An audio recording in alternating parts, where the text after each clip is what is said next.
Merci, marche, hein. merci pour votre présence. Merci tout de suite à nos partenaires, si vous me le permettez, parce qu'il faut toujours saluer ceux qui nous aident à monter cet événement, qui en est à sa 4e édition.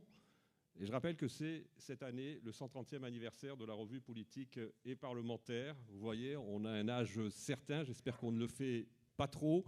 Et on a décidé de consacrer cette cité des débats, cette 4e cité des débats, à la question de l'engagement. Alors je remercie en effet bien évidemment la mairie de Saint-Raphaël, le maire de Saint-Raphaël, Frédéric Masquelier, qui viendra tout à l'heure, toutes les équipes de Saint-Raphaël, les équipes qui nous aident à organiser cet événement. Bien évidemment, Théo Tapiro, je ne sais pas s'il est là, mais en tout cas, il est certainement pas très loin.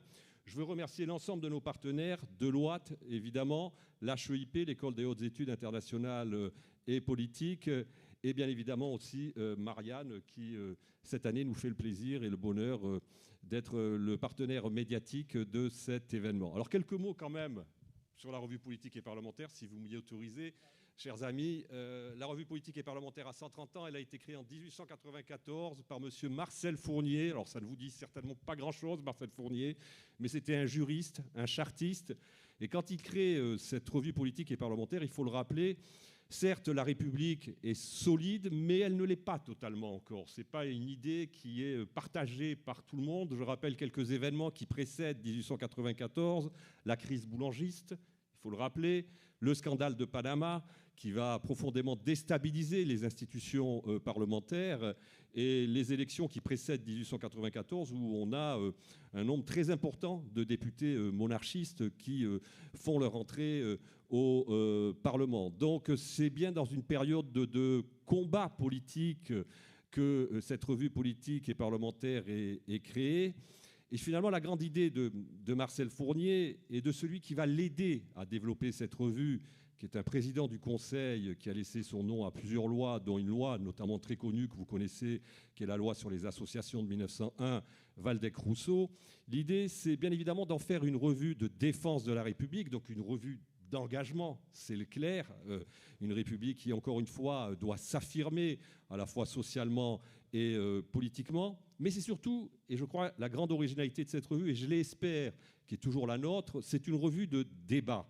C'est-à-dire de débats où des gens qui ont des expériences parfois très différentes, des expériences professionnelles très différentes, qui viennent d'univers très différents. Ça peut être des universitaires, ça peut être des politiques, ça peut être des entrepreneurs, ça peut être des gens venant du tissu associatif, etc., etc.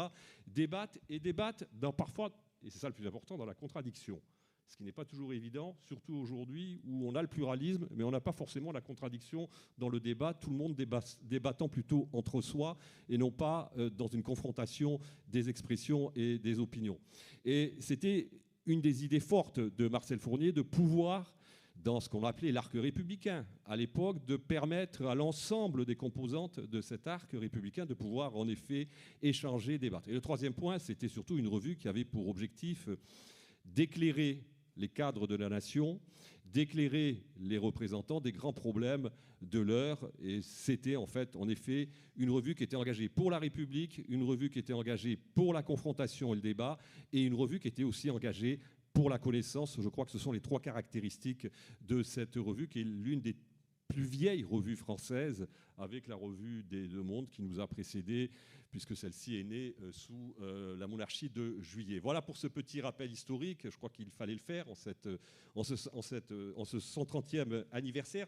Alors très rapidement, sur cette seconde table ronde, je suis très heureux d'accueillir trois personnalités. D'abord Françoise Degois, qui est journaliste, mais qui a aussi pour particularité, et on va l'interroger là-dessus tout à l'heure, d'avoir eu des engagements, et d'avoir toujours d'ailleurs des engagements politiques. Elle est éditorialiste. Pour ceux qui écoutent Sud Radio, qui suivent LCI ou qui vont sur Arte, ils ont l'habitude de la voir en général débattre. Elle a été pendant très nombreuses années au service politique de France Inter. Tu me corriges si je me trompe, Françoise. Et elle est également, aujourd'hui, elle a été engagée politiquement, elle a été engagée auprès de Ségolène Royal, elle a été engagée auprès du ministre de l'Agriculture, M. Garot, et de François Hollande également, je n'en ai pas honte, dans les années 2010, 2009, 2010, 2012. Voilà. À côté, alors je ne sais pas si on peut encore le présenter, parce que je pense que tout le monde le connaît. Alors comment vous présenter? Je crois que je vais vous présenter, ça va vous faire peut-être plaisir, je l'espère. Vous êtes un paysan. Voilà. Ça vous va bien? Jusqu'à là, tout va bien. Tout va bien. Vous êtes un paysan, mais vous êtes un paysan militant, un paysan syndicaliste. Vous avez été député européen à plusieurs reprises, 2 mandats, je crois. 2 mandats. Vous avez quitté vos fonctions de député européen en 2019. Voilà. Et vous avez été aussi candidat à la présidentielle en 2002. Et évidemment, 2007, pardon, autant pour moi, 2007. Et je crois que vous êtes quelque part la figure archétypale de ce que l'on peut qualifié de l'engagement, ce qu'on peut dire de l'engagement et du militant. Ensuite, à côté de moi, alors lui, il n'est peut-être pas engagé, mais il est historien. Et il est important d'avoir des historiens. J'ai fait mon service militaire. Oui, il a fait son service militaire, moi aussi. Jean Garrigue. Jean Garrigue est universitaire, il est professeur d'histoire. Il a publié de très nombreux livres, une trentaine de livres. Il est toujours président du comité d'histoire. Non, il n'y est plus. Je ne suis plus. Ah, désolé. Je préside la commission d'histoire des assemblées. La commission d'histoire des assemblées, mais il a présidé le comité. Il a présidé le comité pour l'histoire parlementaire. Il est membre, évidemment, de la revue politique et parlementaire. Son dernier livre est paru, vous le trouverez au fond aux éditions Payot, Jours heureux, 2024. C'est bien ça, chez Payot. 2023. Voilà. 2023, bon, voilà. Et peut-être qu'on va commencer par vous, Jean, sur cette question de l'engagement. Peut-être, parce que le regard de l'historien est important, un peu nous raconter ce que c'est que l'histoire de l'engagement, la notion d'engagement, quand est-ce qu'elle apparaît véritablement dans le débat public et comment elle s'est progressivement transformée au fil des décennies et au fil des temps. Bon, si vous avez une quinzaine d'heures, c'est parti.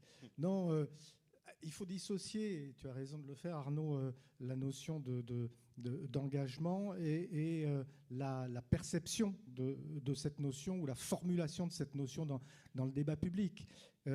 Pour rester sur l'histoire de la France contemporaine, à partir de la Révolution française. Le moment initial d'engagement, c'est précisément la Révolution française. Vous avez toute une génération, des jeunes, ou des très jeunes, ça va d'une vingtaine d'années jusqu'à maximum une quarantaine d'années, qui viennent de milieux très, très disparates, mais dont la plupart sont quand même des intellectuels de l'Ancien Régime, qui sont pour la plupart des juristes, comme Robespierre, comme Danton et les autres. Quelques-uns sont des journalistes, comme Camille Desmoulins. Quelques-uns sont des officiers, comme Lafayette, et qui vont, ou d'autres, des prêtres, comme l'abbé Sieyès ou l'abbé Grégoire, qui ont joué un rôle très important. Il y a là un moment, le premier moment, me semble-t-il, de ce qu'on pourrait appeler l'engagement politique.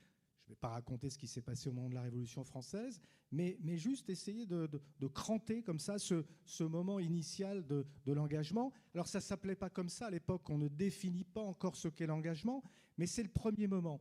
Et c'est la première chose sur laquelle je voudrais insister, parce qu'il me semble qu'une des particularités de l'histoire de l'engagement politique en France, c'est précisément d'être associé à un certain nombre de moments clés comme ça.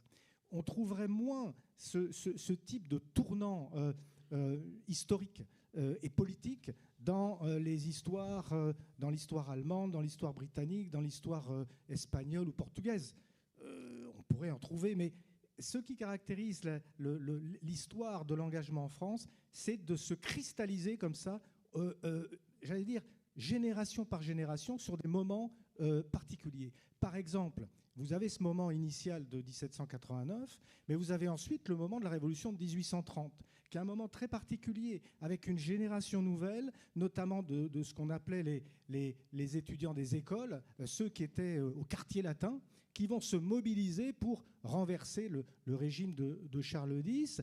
Et pour la première fois d'ailleurs, vous avez une sorte de, peut-être pas une fusion, mais une superposition entre cet engagement d'intellectuels, qui étaient ces jeunes étudiants du quartier latin, qui jouent un rôle très important en 1830, et le monde ouvrier, les héritiers, on va dire, des sans-culottes de la Révolution française, qui vont aussi se mettre en action.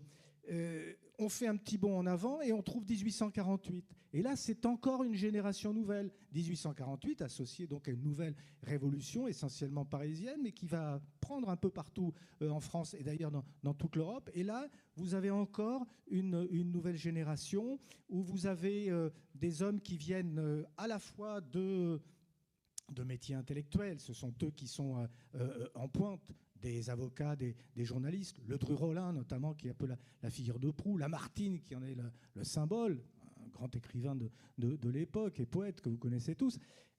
C'est encore une autre génération. Et puis si on fait un bond en avant, on va trouver quoi? On va trouver la Commune de Paris. Là aussi, un moment d'engagement qui va mettre en branle toute une génération nouvelle, qui d'ailleurs issus en général, le Conseil de la Commune de Paris en 1871 est composé pas simplement d'ouvriers, ils sont même très minoritaires, sont en général des intellectuels. Je termine là, mais je vais vous donner d'autres repères ensuite, parce que c'est quand même important de bien préciser ça. Juste pour dire à ce moment-là qu'on peut faire une focale pour se dire que l'autre condition de l'engagement, au-delà de ces moments de cristallisation, c'est de posséder un capital. Capital, notion sociologique. Ça peut être un capital social, ça peut être un capital intellectuel. Au XIXe siècle, si vous n'avez pas en général un capital social, c'est-à-dire que si vous n'êtes pas un aristocrate ou un grand bourgeois, c'est plus compliqué de vous engager.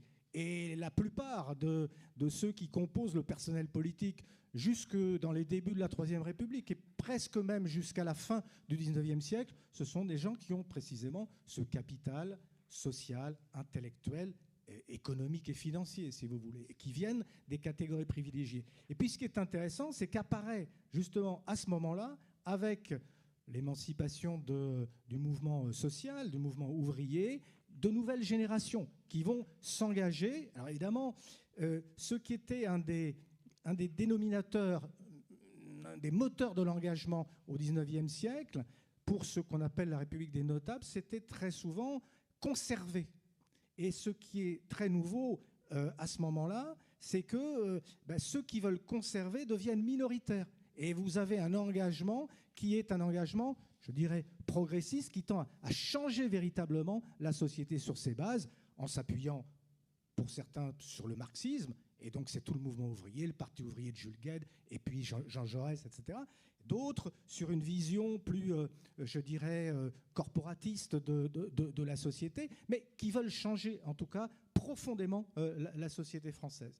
Et là, vous avez aussi des moments, comme par exemple l'affaire Dreyfus. Quelqu'un comme Léon Blum, et c'est ce qu'on appelle, certains historiens ont appelé ça la naissance de l'intellectuel. Beaucoup d'intellectuels vont s'engager dans la politique, c'est idéalement le cas de Léon Blum, par exemple, pour la défense du capitaine Dreyfus, pour l'idée de justice qui est défendue autour du capitaine Dreyfus, ce qui permet à Léon Blum et à ses camarades de l'école normale supérieure, autour du bibliothécaire qui s'appelait Lucien R, qui était un peu leur mentor, de se rapprocher de Jean Jaurès et d'adhérer au socialisme. Et puis vous avez une nouvelle étape ensuite qui est très importante, c'est la Première Guerre mondiale, parce que la Première Guerre mondiale, elle suscite, je dirais, une nouvelle forme de militantisme et d'idées de ce que doit être la révolution prolétarienne. C'est le congrès de Tours en 1920 et c'est la naissance du Parti communiste. Et ce qui est intéressant avec le Parti communiste, c'est qu'on a là un engagement qui est fondé essentiellement sur la défense du monde ouvrier, des intérêts du monde ouvrier, qui va se construire autour de ces intérêts et autour de son lien subséquemment avec la Troisième Internationale et les bolcheviks russes. Mais vous avez là aussi quelque chose, vous voyez, un moment tournant, parce que les événements cristallisent une nouvelle forme d'engagement. Et on pourrait continuer comme ça, la génération de la résistance. Les hommes politiques, le personnel politique de la 4e et de la 5e République, et de la cinquième aussi, hein, s'est nourrie véritablement de cette génération qui a été dans la résistance. François Mitterrand, Jacques Chaban-Delmas, Roland Dumas et bien d'autres, hein, que j'oublie, à commencer par le général de Gaulle. Parce qu'au fond, l'engagement politique du général de Gaulle, c'est d'abord un engagement qui se construit dans la France libre et dans la résistance, même s'il a été, juste avant la guerre, proche des milieux politiques, qu'il a été sous-secrétaire d'État quelque temps. Mais l'engagement et sa conception de la société française, de son militantisme, se forge au moment de la résistance. Et puis on pourrait continuer avec, par exemple, ce qui se passe en mai 68. Vous avez une nouvelle génération, peut-être c'est une génération dont est issue José Bové, peut-être Françoise, qui en tout cas, là, se transforme quelque chose du militantisme, amène de nouvelles idées, vous voyez, et amène quelque chose de neuf, avec des capitaux justement différents de ceux qui les avaient précédés. Et puis vous aurez l'alternance de 1981 qui a aussi amené de nouvelles formes de militantisme. Donc vous voyez, on a une histoire et c'est très particulier à la France, me semble-t-il, c'est une histoire qui se cristallise sur ces moments forts. Alors ça peut se cristalliser, et quelquefois c'est corollaire, sur des personnalités emblématiques. On peut dire qu'il y a une génération qui s'engage en politique autour de Napoléon Bonaparte, par exemple. Pas simplement les officiers de la Grande Armée, mais toute une génération politique qui s'est enthousiasmée pour Napoléon, et par contre-coup d'ailleurs pour son neveu, aussi bizarre que ça paraisse, Napoléon III. C'est ce qui crée un courant bonapartiste, et un courant qui va être un courant qui va durer pendant 50 ans, jusque presque à la fin du 19e siècle. Évidemment, je parlais du général de Gaulle, l'engagement, le militantisme autour et pour la personne du général de Gaulle, c'est quelque chose qui a mobilisé des générations et des générations. Alors c'est vrai qu'ensuite, on n'a pas véritablement de génération Giscard, de génération Sarko, etc. Bon, ça s'est un peu usé tout ça. Mais vous voyez, c'est la caractéristique vraiment de cette question de l'engagement et de l'avoir formalisé, c'est ces moments clés de notre histoire contemporaine. Et ça, c'est très intéressant, parce que je le répète, c'est quelque chose qui est une caractéristique de notre histoire. Vous savez on a une histoire qui est une histoire de rupture, une histoire disruptive, une histoire de transformation radicale. Eh bien, les structures de l'engagement, elles se sont modifiées en fonction de cette histoire de rupture. Voilà ce qu'on pourrait dire très rapidement, mais on pourrait en juste parler un point pendant avant que des je heures. passe la parole à Françoise. Je note que tu fais partir finalement l'histoire de l'engagement de la Révolution française. Mais est-ce que tu ne considères pas, par exemple, que les philosophes des Lumières, je pense notamment à Voltaire, qui va avoir des engagements, ne constituent pas déjà, d'une certaine manière, des précurseurs de cette figure? Si, sauf que l'espace d'expression politique sous l'Ancien Régime, qui est quand même un régime de monarchie absolue, ne permet pas véritablement de structurer des canaux d'engagement, alors que ces canaux, précisément sous la Révolution française, se mettent en place par le truchement de la représentation nationale à l'Assemblée nationale constituante, puis à la Convention, par le canot des journaux, l'effervescence des journaux nés au moment de la Révolution française, comme ce sera le cas sous la Commune de Paris d'ailleurs. Donc il y a véritablement des structures nouvelles qui se mettent en place à partir de la Révolution française et qui font que, pour moi, l'engagement commence vraiment à ce moment-là. Alors juste à rappeler l'engagement du général de Gaulle, notamment l'engagement du général de Gaulle avant-guerre. Je rappelle, on vient de sortir notre numéro anniversaire, 130 ans d'engagement en l'occurrence, et on a un papier du général de Gaulle qui a publié son premier papier d'ailleurs dans une revue civile, c'était le cas de la revue politique et parlementaire, dans notre revue en 1933, qui est en fait le premier chapitre de Vers l'armée de métier. Voilà, je le dis et vous pouvez d'ailleurs le trouver. Et je vous d'ailleurs encourage à le prendre à la sortie de cette salle. Alors, l'armée de métier, c'est déjà un engagement. Tout à fait. Je me tourne vers Françoise. Voilà. Je vais compliquer ce que va dire Jean. Le journalisme, comment une journaliste, finalement, aujourd'hui, s'engage politiquement? Parce que l'époque dont il parle, c'est une époque où le journalisme n'était pas aussi professionnalisé qu'il ne l'est vraisemblablement aujourd'hui. Comment, finalement, on fait, j'allais dire, le passage du monde du journalisme au monde de l'engagement? Moi je ne suis pas tout à fait d'accord avec ta relance, là. Ouais. Parce que c'est leur métier de journaliste, la relance. Non, je ne suis pas tout à fait d'accord parce que je vais coller complètement à ce que dit Jean,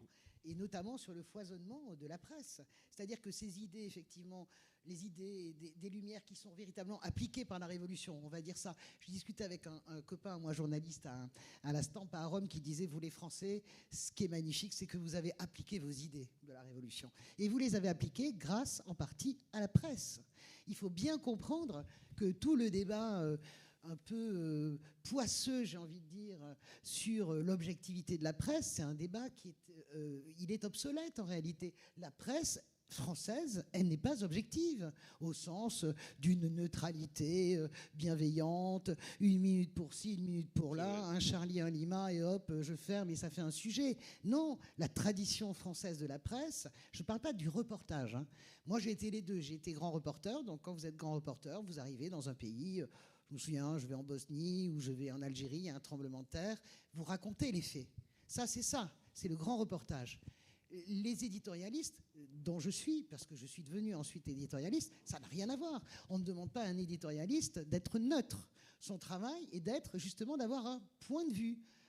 Donc tout le débat sur l'objectivité des journalistes, moi... Je ne me cache pas derrière mon petit doigt, j'ai toujours été une femme de gauche, je mourrai à gauche, je ne sais pas comment je renaîtrai, mais j'espère à gauche encore, c'est vachement bien.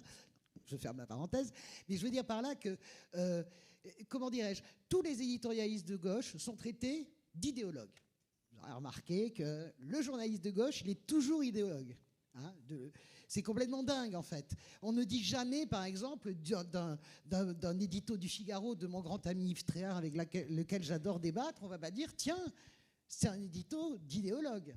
Pourtant, en termes d'idéologie, il n'a rien à m'envier, dans un sens ou dans l'autre, je veux dire. Et c'est parce que, pour moi, l'idéologie n'est pas, comment dirais-je, une insulte. Ça ne me dérange pas qu'on dise « vous êtes idéologue ». Ça veut dire que je porte des idées. Donc, je ne suis pas tout à fait d'accord je suis d'accord avec Jean sur ces grands mouvements, ces convulsions. La France, c'est un pays de convulsions positives en réalité. Hein. Là où croit le péril, croit ce qui sauve. Hein. Et c'est exactement ce que les Français nous faisons, a toujours été su par la presse. Regardez la puissance. Émile Zola, c'est un très grand écrivain. C'est un vieux monsieur. Mais son J'accuse à la une de l'Aurore, son J'accuse, ce texte journalistique qu'un jour on rêverait tous d'écrire hein, comme jeune journaliste, eh bien c'est ça aussi qui fait conscientiser et qui donne une nouvelle dimension à l'affaire Dreyfus, et c'est véritablement à travers la presse. Donc comment est-ce qu'on passe d'un journalisme à un engagement ? Les journalistes sont tous engagés, je le crois profondément. Ceux qui disent le contraire sont des menteurs, ou en tout cas, ils ne sont pas honnêtes avec eux-mêmes. Je ne parle pas encore une fois des reporters, je parle des éditorialistes. Ça n'existe pas. Et plus les périodes politiques sont tendues et cruciales, la période que nous vivons aujourd'hui l'est particulièrement, je pense qu'elle est assez unique dans l'histoire de la 5e, eh bien, plus la presse s'engage, et c'est heureux. C'est-à-dire qu'on peut vraiment... moi, je sais qu'il y a des copains de CNews qui vont venir demain. Bien sûr, moi, je ne veux pas aller sur CNews. C'est tout à fait mon choix, mais je ne suis pas insultante. Hein.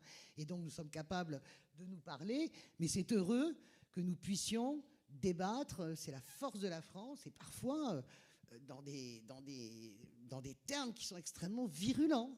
Mais nous sommes véritablement la France pour ça.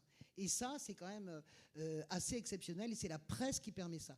La presse, vous savez, c'est dommage, tout à l'heure, je voulais dire aux jeunes qui étaient là, je donne aussi des cours à l'école de journalisme, et je leur dis toujours, oubliez tout ce que vous avez appris maintenant, ayez confiance dans ce que vous pensez. C'est ce que je dis toujours à mes étudiants, même si vous vous trompez, eh bien, c'est pas grave, vous vous tromperez, et puis un jour, vous vous tromperez pas. Donc, ayez confiance dans ce que vous ressentez.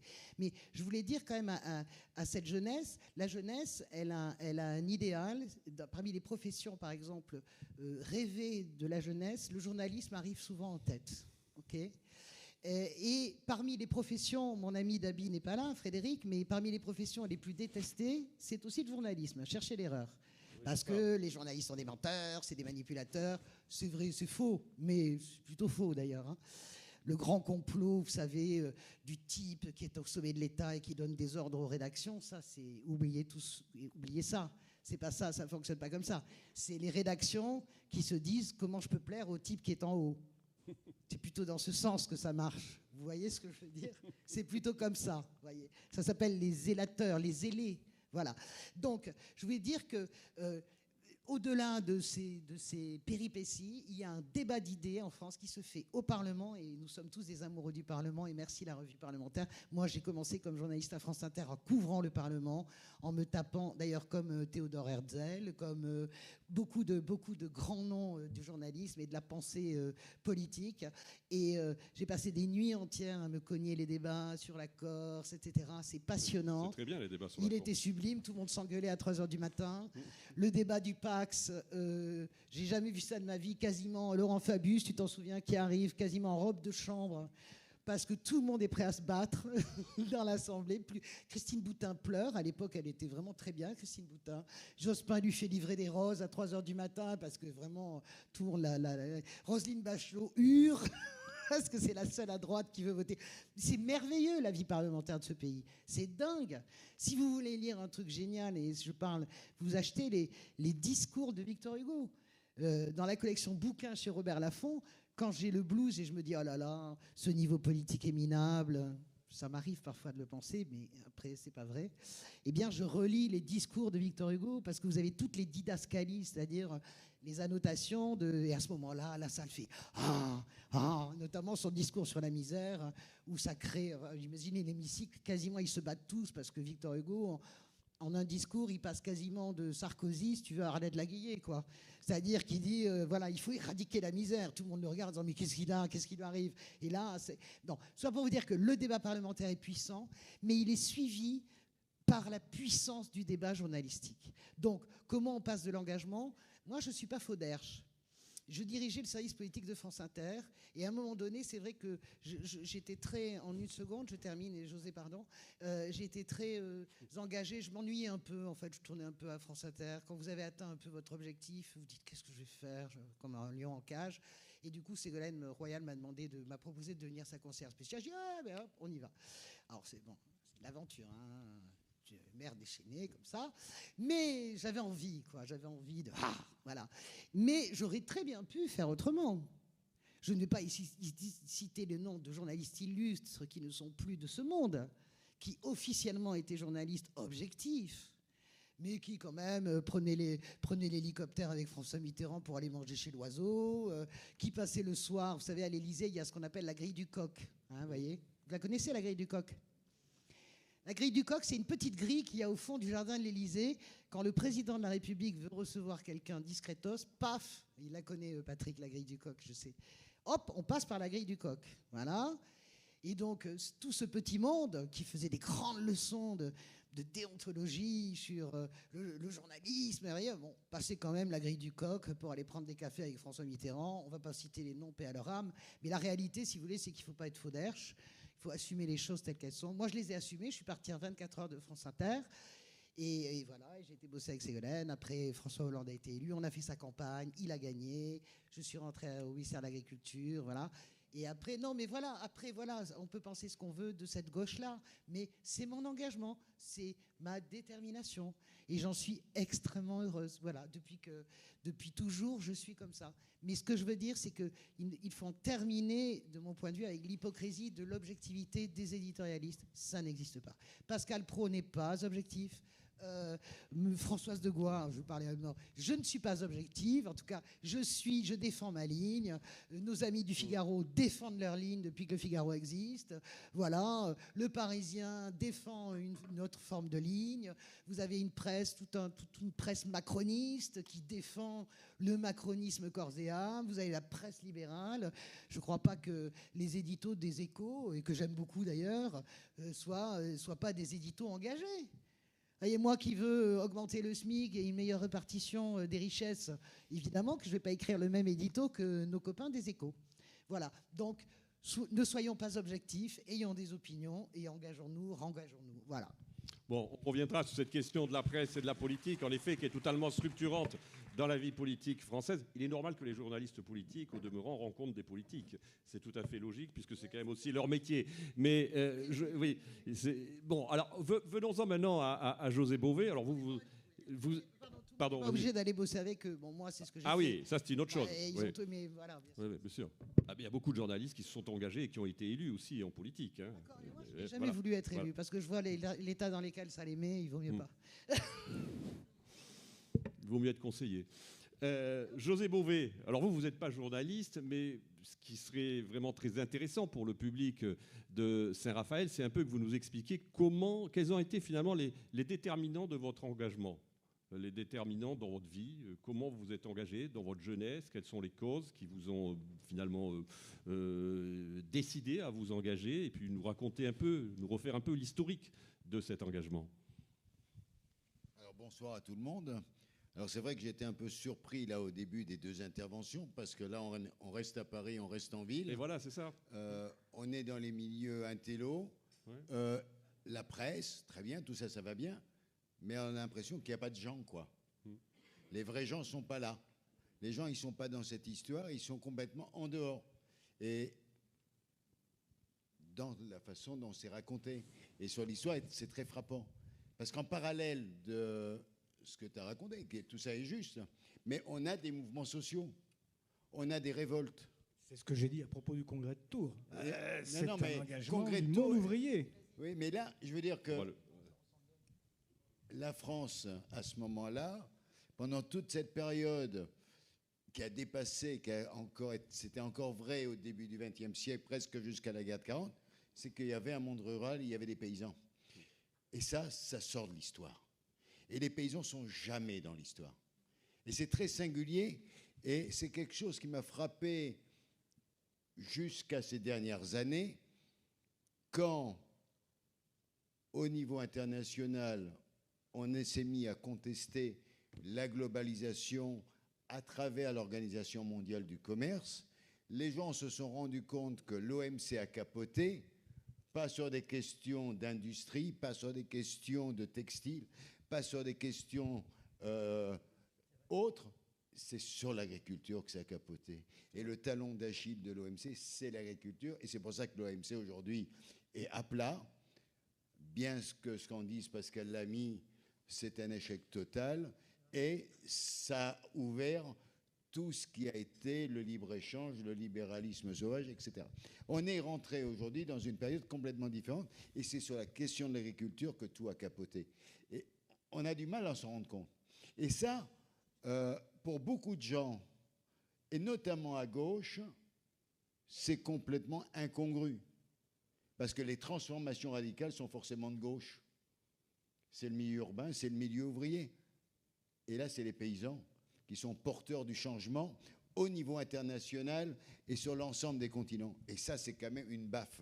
C'est une baffe pour l'ensemble des intellectuels au sens global qui nous sont tous globalement rentrés dedans en disant mais qu'est-ce que c'est que cette bande de sauvages aux quatre coins de la planète, des paysans africains, des paysans d'Asie, d'Amérique du Sud, même d'Amérique du Nord et d'Europe, et qui se mettent ensemble et qui créent une dynamique avec une majorité d'États, puisqu'on avait une majorité d'États avec nous, c'est pour ça qu'on a gagné la bataille, qui ont dit il n'est pas question que ces règles inacceptables de domination, on peut parler de vrai néocolonialisme, de domination par l'alimentation, se mettent en place. Tout ça pour dire que on a changé une vision de ce qui était l'histoire, comme si l'histoire était linéaire, même malgré les soubresauts, et comme si c'était inéluctable, que c'était le monde de la ville, le monde intellectuel qui changeait le monde. Eh bien, on a montré l'inverse. Et ça, c'est quand même, je dirais que c'est pas un titre de gloire, c'est quelque chose de collectif, mais en tout cas, c'est quelque chose qui a été fort. Et dans mon engagement, je peux dire que dès le départ, je suis plutôt accroché justement à cette défense à la fois des territoires et en même temps à une vision globale de ce que peut être le monde, mais pas simplement en termes de planète, mais effectivement où on va globalement.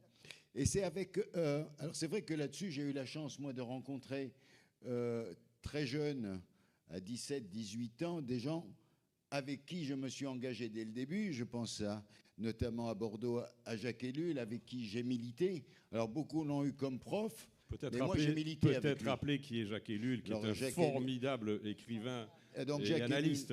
Donc, Jacques Ellul qui a écrit en 1954 La technique ou l'enjeu du siècle, qui est son premier livre. Bon, pour les étudiants sérieux, c'est lui qui, pendant des années, a été celui qui a écrit en 5 tomes l'histoire des constitutions des Grecs anciens jusqu'à la Ve République. Le nombre d'étudiants en droit qui ont été obligés de se taper les documents de Jacques Ellul. Et après, il a écrit 50 livres, à la fois de théologie, parce qu'il était théologien protestant, et en même temps de sociologie et de politique et d'engagement. Et c'était aussi quelqu'un qui s'engageait sur le territoire. Et j'ai eu la chance avec lui de gagner la première bataille contre la Datar, qui voulait aménager la côte aquitaine et qui voulait tout bétonner de Soulac jusqu'à Bayonne et en faire une Nouvelle-Californie, un peu sur le modèle de ce qu'ils voulaient faire sur la côte languedocienne.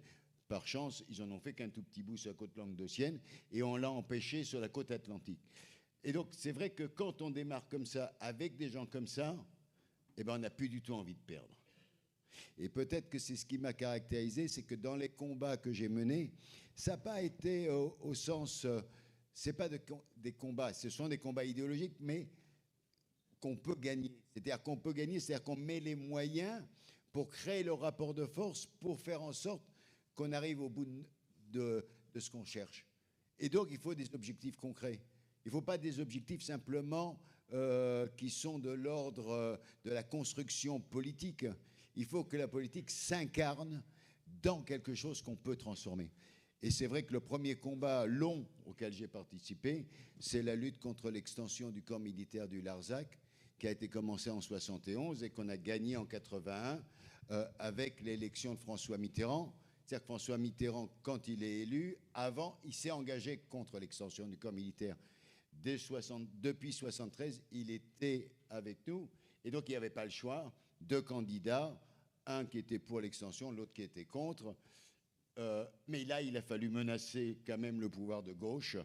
Dès mai 81, 15 jours après l'élection, on a menacé de faire une grève de la faim devant l'Élysée si Jacques, c'était Jacques ou je ne sais plus, oui, Ernu, c'est bien Jacques, Charles Ernu, tournait pas Kazakh en disant non, on ne peut quand même pas vous donner raison entièrement, les militaires ne vont pas être contents, etc., etc. La grève de la faim devant l'Élysée.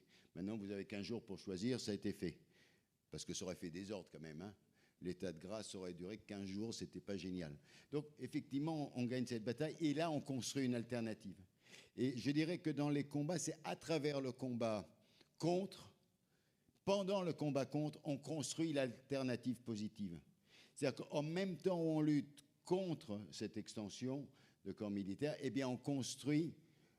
C'est un mot dont on n'a plus jamais parlé, ça date de 80 et des années 70, ce qu'on appelait les offices fonciers, c'est-à-dire la gestion collective du foncier, c'est-à-dire sortir la logique de l'agriculture de l'appropriation privée des exploitations. Et on monte une expérience, et cette expérience, 40 ans après, continue, d'autogestion du foncier sur le Larzac. Ça semble comme ça facile à dire, sauf que pour un paysan, ne pas être obligé d'acheter le foncier, c'est quelque chose qui permet complètement de renouveler les générations. Bref, je ne rentre pas dans les détails. Et ça, donc, cette victoire-là est fondamentale. Et c'est à ce moment-là aussi, avec d'autres qui ont participé avec nous, mais qui sont d'autres paysans, qui ont d'autres vécus, qui se sont engagés. Et je pense à Bernard Lambert. Alors, Bernard Lambert, plus grand monde se rappelle de Bernard Lambert, qui était un leader paysan catho au départ, qui a été député MRP à l'Assemblée nationale, qui s'est foutu sur la gueule avec Le Pen quand les deux étaient... Et lui, en 56. 56. Et il y en a un qui défendait l'Algérie française forcément, et l'autre qui était déjà pour l'indépendance de l'Algérie. Donc ça avait été chaud. Et avec Bernard Lambert, eh ben, une autre vision du syndicalisme s'est créée à partir effectivement d'une analyse critique. Pas eu simplement une analyse critique du pouvoir de la FNSEA ou de sa domination sociale, économique, mais sur une remise en cause du mode de production agricole. c'est-à-dire le productivisme, la remise en cause du productivisme. C'est, je dirais, le premier mouvement social qui porte la remise en cause du productivisme, c'est-à-dire cette notion singulière qu'on produit pour produire, et plus on a les moyens, il faut utiliser tous les moyens, et ça devient une fin en soi. Il n'y a plus les objectifs, on ne sait plus pourquoi on le fait, mais on le fait. Vous remarquerez que depuis, et ça c'est au début des années 80, depuis le nombre de mouvements qui ont parlé de productivisme, que ça soit dans la santé, que ça soit dans les... Même magistrats ont parlé de ça au niveau de la justice, tout le monde s'est réapproprié le fait d'un mode de production, que ce soit social ou économique, qui tourne sur lui-même et qui n'a plus de sens. Et ça a été effectivement une vraie prise de conscience, une nouveauté qui a bouleversé et qui pouvait avoir une dimension qui soit universelle. Et dans l'engagement, tu as aussi cette notion d'universalité qui est pour moi fondamentale parce qu'elle s'applique aussi bien à l'agriculture en Asie, en Afrique, en Amérique du Nord. Et on peut avec ça réunir un paysan qui travaille à la pioche et un paysan aliéné aux États-Unis qui a 500 hectares ou 1000 hectares ou plus. Et donc ça a été effectivement, je dirais pour moi, une deuxième... je passe sur les actions que tout ça a entraîné derrière, que ce soit le McDo, que ce soit les OGM, où systématiquement, et où la bataille, et l'objectif c'était de gagner. Et on a gagné ces batailles au fur et à mesure. Et ça a été évidemment quelque chose d'important, parce que ça montre que c'était possible, et que cette idée d'international paysan, était une idée révolutionnaire, qui contrecarrait ce qu'on attendait des paysans, et de la vision qu'on avait aussi des paysans dans le monde. Et ça, je crois que c'était très important parce que le paysan, c'était forcément, en France, déjà, la gauche le détestait. Zola a écrit des pages épouvantables sur les paysans, mais à gerber. Hein, et il faut quand même le dire. Plein de marxistes, en gros, c'était vraiment les paysans, c'était la première force d'accumulation du capital, donc ils ont été à honnir, donc on les a exterminés, on les a tués, ou on a dit qu'ils ne servaient à rien. Le Front populaire en 1936, j'arrête après ça, non, mais le Front populaire en 1936, les ouvriers se révoltent, ils occupent les usines. Qu'est-ce qu'ils font les salariés agricoles? Ils occupent notamment dans la Beauce les fermes. Et ils disent, nous on refuse de moissonner, c'est l'été. On fait la grève des moissons, on veut des augmentations de salaire. Qu'est-ce qu'il fait le Front populaire? Le gouvernement, il envoie les CRS. Pas dans les usines, chez les paysans. Et c'est Dorgère, les chemises vertes, c'est-à-dire l'extrême droite, qui va faire les moissons pour casser les grèves des ouvriers. Et c'est le Front populaire qui aide Dorgère. C'est un truc quand même invraisemblable. Oui. Et donc ça, c'est important. Il n'a pas tort. Et donc, dans mon engagement, je dirais que c'est cet ensemble. Alors, au fur et à mesure que tu mènes ton engagement, tu es dedans. Mais moi, ma chance, c'est d'avoir une vision de l'histoire ou de m'être intéressé à l'histoire paysanne notamment et à celle du foncier à travers les continents en même temps. Et de toutes les révolutions, toutes les révoltes agraires, que ce soit la Vendée et les Chouans, que ce soit qui ont été aussi vendus par la Révolution, à qui on a pris les paysans là aussi pour des cons, et c'est les bourgeois qui ont récupéré les terres. Je vais vite, c'est simplifié, mais c'est quand même un peu ça. Que ce soit après les communes russes, avant la Révolution, et comment tout ça a été détruit par les bolcheviks, que ce soit la révolte de Zapata au Mexique, qui est une formidable réforme agraire, et comme ça, on a ça à travers des continents, avec des gens qui ne se rencontrent pas, parfois à des époques différentes. Ça veut dire qu'il y a une inspiration fondamentale sur ce qui est le sens du métier, et donc la façon de vivre. Et que ce n'est pas simplement une façon de vivre à tel endroit parce qu'il y a des gens qui l'ont pensé, qui l'ont intellectualisé, c'est parce que c'est dans l'essence même du mode de production que se construit une pensée. Et ça, là, elle est universelle, et c'est en ce sens-là que moi, je suis fier d'avoir pu participer à une révolution agricole et paysanne.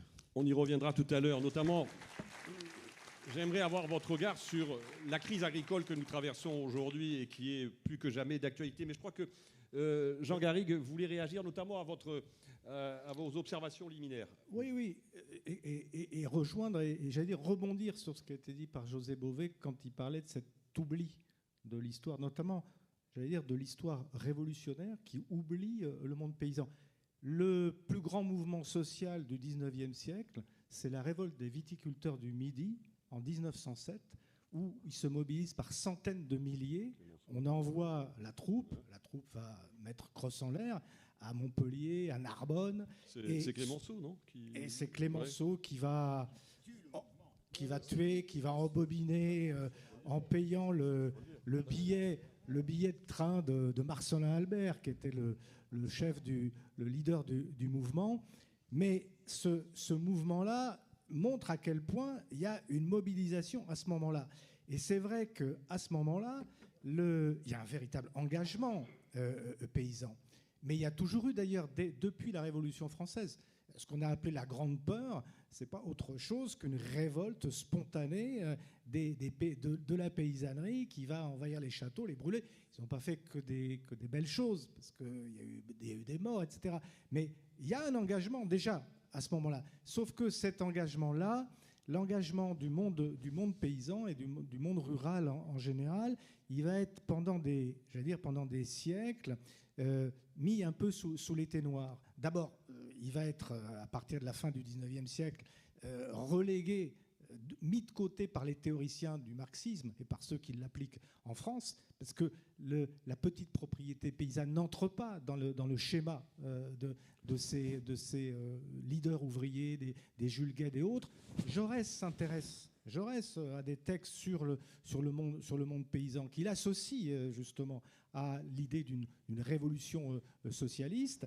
Mais c'est vrai que le monde rural, à ce moment-là, reste un oublié, reste un impensé, finalement, de l'engagement. Ce qui explique que cet engagement, il va se faire de manière locale, régionale, mais avec une grande difficulté à se structurer. Et effectivement, ce qui se passe, c'est que dans les années 30, vous avez un mouvement d'extrême droite, celui d'Henri d'Orgère, dont parlait José Bové, qui en quelque sorte récupère les aspirations d'une partie du monde rural de manière très paradoxale, mais qui se substitue en quelque sorte à ce qui aurait pu être fait à l'intérieur du mouvement social global. Et ce qui est intéressant aussi avec ce que dit José sur l'universalité de l'engagement. C'est vrai que a priori, celui qui s'engage le fait au nom d'une forme d'universalisme. C'est-à-dire que le véritable engagement n'est pas simplement la défense d'intérêts locaux ou même corporatistes ou professionnels. En tout cas, il y a eu un moment dans l'histoire, et peut-être est-ce la génération, j'ai l'impression que c'est la génération de José Bové, justement, ou peut-être un petit peu avant lui, qui a commencé à concevoir cet engagement comme, je parle là dans le monde paysan, dans le monde rural, dans le monde agricole, comme quelque chose d'universel. Ça a existé aussi, évidemment, préalablement dans le monde ouvrier. L'internationalisme ouvrier naît, on va dire, dès les années 1800, dans les premières années de la Troisième République. Mais cette idée d'engagement au nom de l'universel est quelque chose qui, à mon sens, est chronologiquement postérieur à l'histoire de l'engagement, ou plutôt à la préhistoire de l'engagement, et c'est quelque chose qui, aujourd'hui, j'allais dire, dans ce qu'on connaît aujourd'hui des problèmes, justement, de mobilisation des jeunes et de l'engagement, qui, aujourd'hui, me semble, au contraire, central. C'est-à-dire qu'il me semble qu'aujourd'hui, pour s'engager, il faut s'engager sur de l'universel. C'est-à-dire qu'on ne peut plus concevoir l'engagement à l'échelle de votre commune, de votre région, ça n'empêche pas d'avoir des responsabilités locales ou de s'engager concrètement dans la politique locale, mais ça se fait au nom d'une vision périphérique, au nom d'une vision globale, mondialiste des enjeux. Regardez ce qui se passe autour de la transition écologique, de la figure de Greta Thunberg, etc. On en pense ce qu'on veut, mais vous voyez cette idée d'universalité, et elle retrouve, et c'est ça qui me semble intéressant, elle retrouve ce qu'était la pensée des Lumières à la fin du XVIIIe siècle et ce qu'était la pensée du monde ouvrier, des leaders du monde ouvrier à la fin du XIXe siècle. C'est comme si ressurgissait aujourd'hui, j'ai l'impression, comme ça, autour de cette idée de la planète, de la protection de la planète, de la transition écologique, c'est comme si ressurgissait cette forme d'universalité. Et c'est, à mon sens, un des vecteurs, je dirais, de l'optimisme qu'on peut avoir dans un climat très pessimiste qu'on connaît aujourd'hui, de défiance envers la démocratie, etc. Il y a, dans cette résurgence d'une thématique d'universalité, il y a quelque chose, me semble-t-il, de très encourageant. Françoise, sur cette critique que fait... D'abord, je voudrais être gramscienne. Oui, je voudrais être gramscienne pour dire à Jean Garrigue, en fait, c'est Gramsci, mon idole. Vous savez, chaque fois que je vais en Sardaigne, j'y vais souvent. Je vais à Ghilarza, où il est né, où il a grandi. Cet homme, Mussolini avait dit de lui, ce cerveau ne doit plus jamais penser. Il l'a enfermé dans ses prisons et il est mort quelques jours avant sa libération. Je vous conseille, si vous ne le connaissez, de lire les lettres de prison. C'est extraordinaire. Et Gramsci a cette phrase que vous connaissez tous, qui est l'ancien monde est en train de mourir, le nouveau monde peine à naître, et dans ce clair-obscur surgissent les monstres. Donc nous sommes dans le temps des monstres, d'une certaine manière. Et moi, je suis complètement optimiste parce que je vois, j'en ai un peu marre d'entendre le procès, et merci Jean d'en parler, et merci José, d'entendre le procès de cette jeunesse qui ne croit plus à rien. Cette jeunesse, elle croit autant que notre génération et la génération d'avant. Quelle ne fut pas ma surprise la première fois où j'ai été au Forum social à Porto Alegre. C'était complètement extraordinaire. C'est-à-dire que nous, j'étais journaliste encore à l'époque, on découvrait ce monde d'engagement qu'on ne connaissait absolument pas. Un engagement pour une façon de voir le monde, une façon de mieux produire, etc. Ce qu'a fait José Bové, ce que font aujourd'hui, on les critique ou pas, c'est pas le sujet, ce que font les mômes des soulèvements de la terre. Je veux bien qu'on les criminalise, je veux bien qu'on en fasse des Khmers verts, tout ce qu'on a pu entendre dans la bouche de Gérald Darmanin, et bien sûr parce que la violence, et parce que, évidemment, à un moment donné, ça dérape. Mais la réalité, c'est que ce que font les soulèvements de la terre, c'est exactement ce que faisait, à mon avis, José Bové il y a 20 ans. Moi, j'étais journaliste encore à France Inter, je le suivais à Washington. Il tournait, vous vous souvenez pas de José Bové en train de tourner avec ses fromages comme ça, lors de l'OMC, lors de la réunion de l'OMC. Donc, par l'engagement peut-être excessif, qui peut paraître excessif, que moi je n'ai jamais trouvé excessif de toute façon, eh bien, il a changé la conscience des gens. Et je pense que Greta Thunberg, avec tous ses excès, je pense que les soulèvements de la terre, les mômes, exactement comme les féministes, toutes les féministes de l'époque de Gisèle Halimi, on critique beaucoup la dureté des féministes aujourd'hui, mais je parlais, quand elle était encore vivante avec Gisèle Halimi, elle parlait des excès, elle me racontait comment ils se sont tous retrouvés dans le bureau de Jean-Jacques Servan-Schreiber, le patron de l'Express. Elles ont tagué tout le bureau avec du rouge à lèvres, tu vois. Elles ont carrément défoncé le bureau, les filles. Donc les féministes qui écrivaient le manifeste pour le droit à l'avortement, les féministes qui manifestaient, elles étaient aussi radicales que celles qu'on accuse aujourd'hui d'être trop radicales. Vous comprenez ? Chaque génération porte sa radicalité et ses excès. Et ces excès peut-être d'engagement commentés comme tel, dans une espèce de façon de commenter qui édredonne absolument tout est ouaté, tout est euphémisé, vous voyez, parce que pas de bruit, mais la réalité, si vous voulez, c'est que la pulsion et la passion, ça donne ça. Juste sur l'alimentation, je fais un mea culpa, mais moi je n'ai jamais été aux responsabilités, malheureusement, en tant qu'élu. Je pense que la gauche, elle a raté la Confédération paysanne.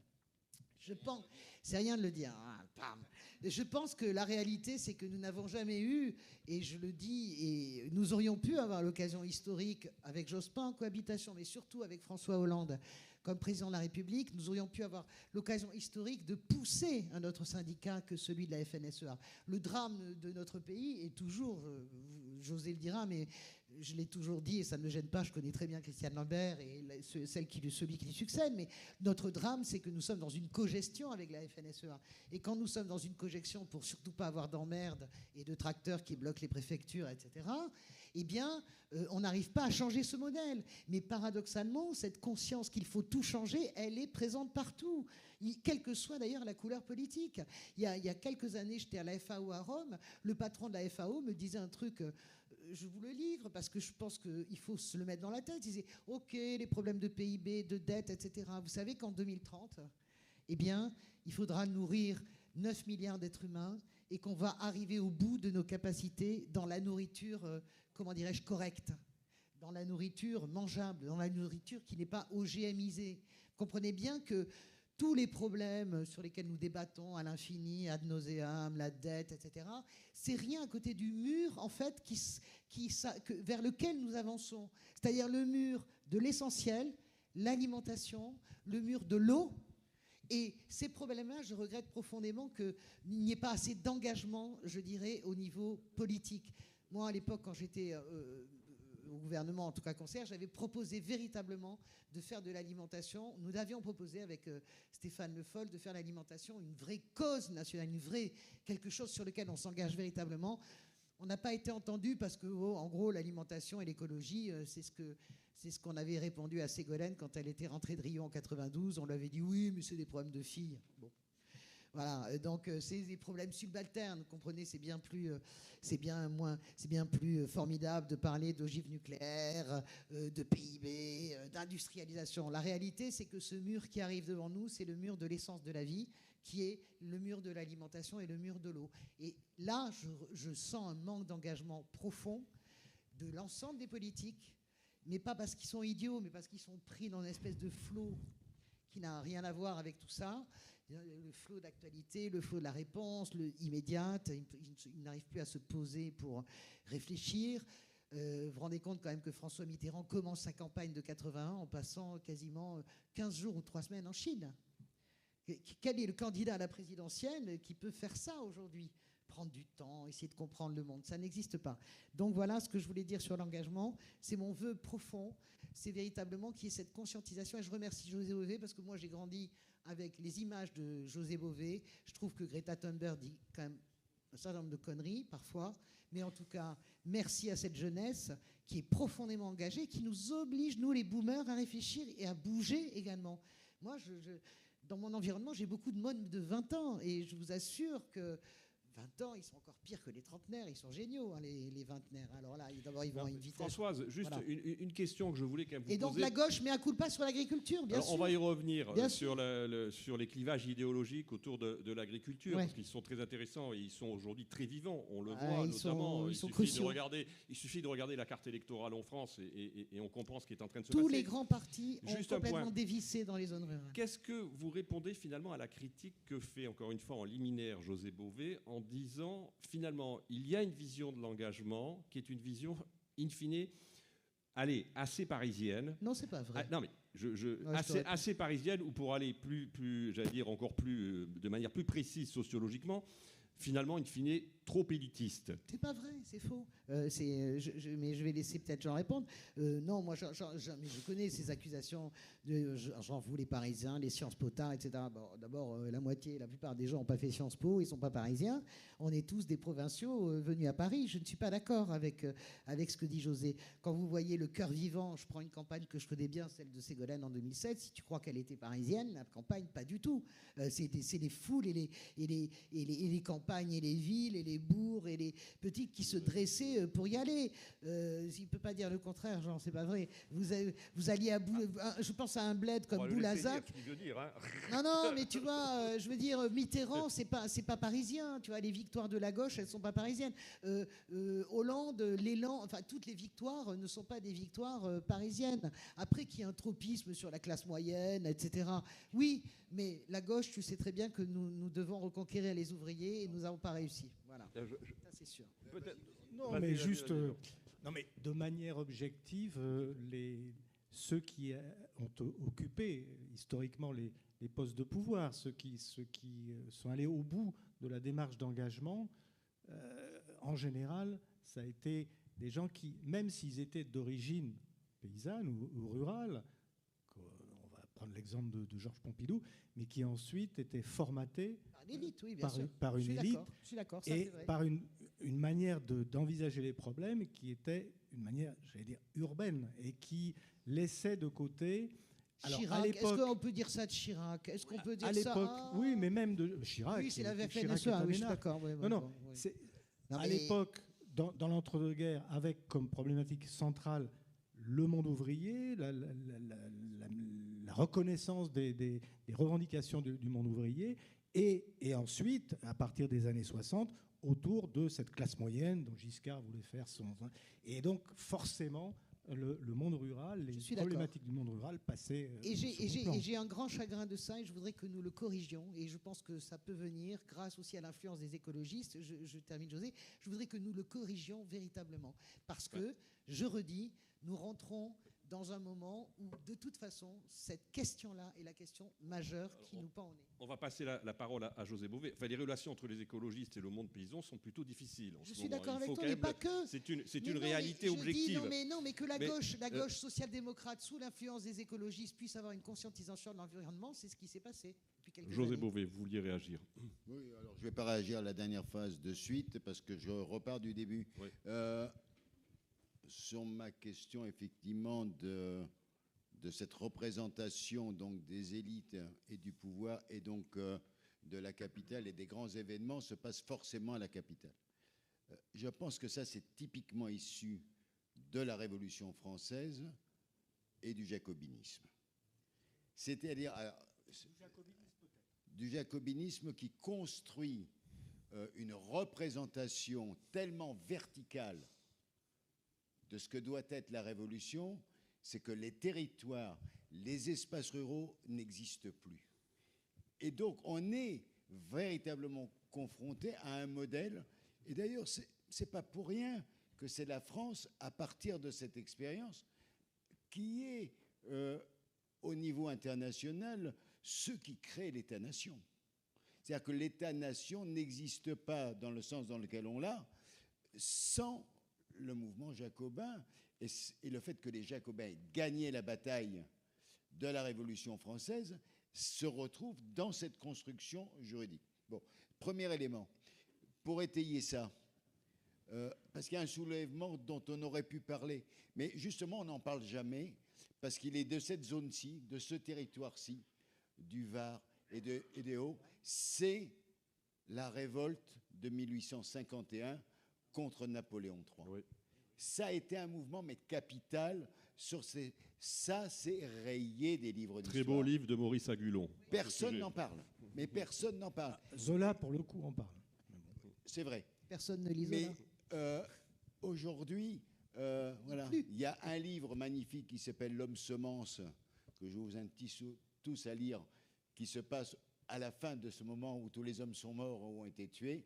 Et un soldat passe, ou un soldat, on ne sait pas ce qu'il est d'ailleurs, dans un village ici, des Hauts-Cantons, et en fait, c'est le seul homme, et il repeuple le village, il repart quand toutes les femmes sont enceintes.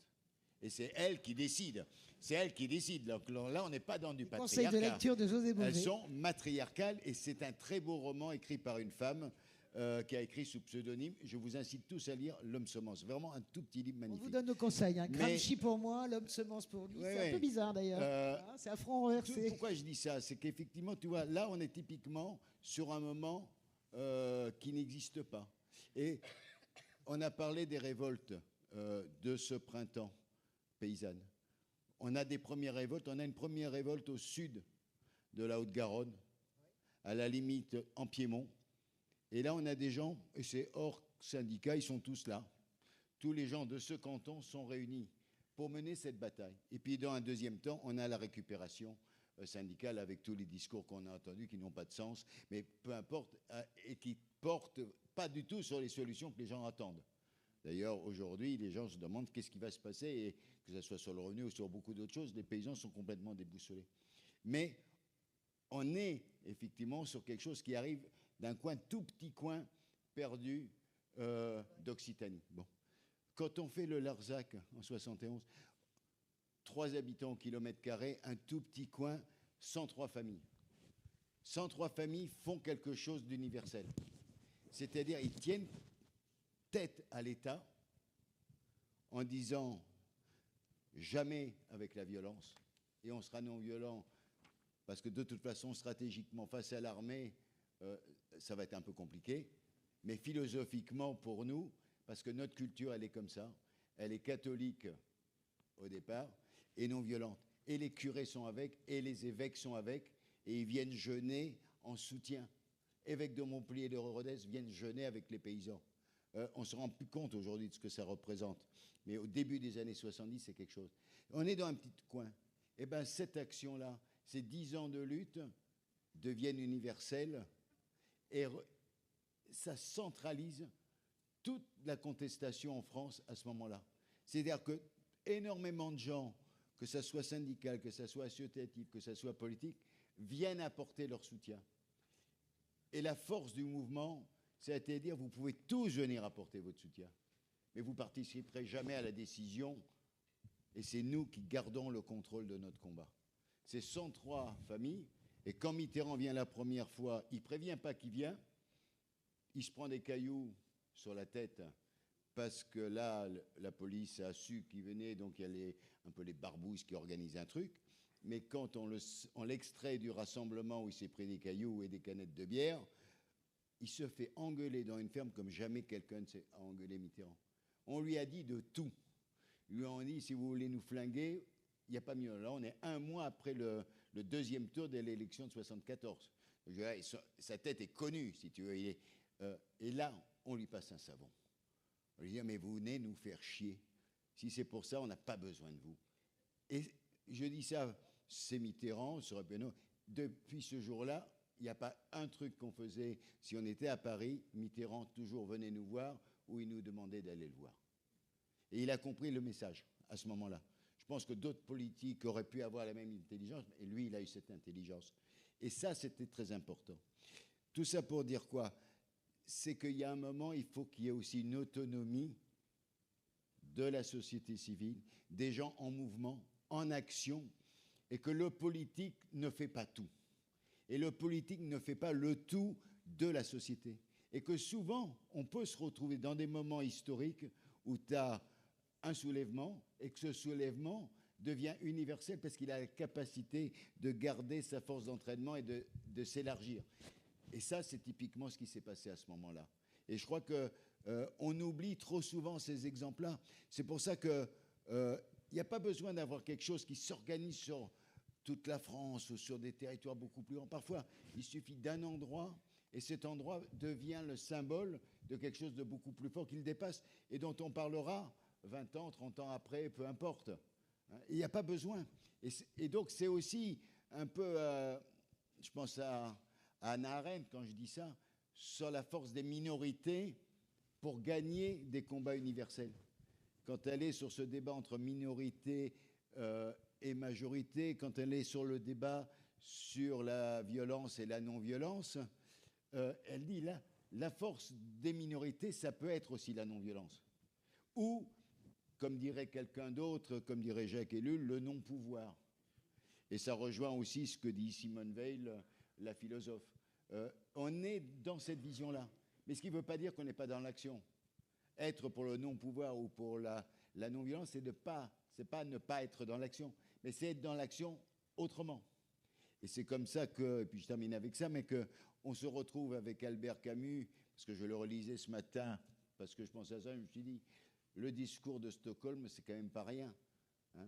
Il parle du journalisme, il parle de l'écrivain, mais il parle de l'homme qui s'engage. Et comment l'homme qui s'engage dans la résistance, puis ensuite avec sa plume, se retrouve confronté et se retrouve être membre d'une génération qui n'a que du malheur autour d'elle, entre les guerres, les camps de concentration, le génocide des Juifs, la bombe atomique et cette technique folle, puisqu'il emploie ce terme-là aussi, qui est en train de détruire le monde et donc la politique et donc l'engagement. Et il dit, il faut s'engager comme ça. Et il dit ça, et en même temps, il dit, mais à travers mes textes, il faut aussi que je sois désengagé. Et donc, il est les deux en même temps. Et ça me paraît très important. C'est-à-dire qu'on peut être engagé et désengagé en même temps. C'est-à-dire que l'engagement, ça te permet d'agir, mais ça peut t'enfermer aussi dans des certitudes.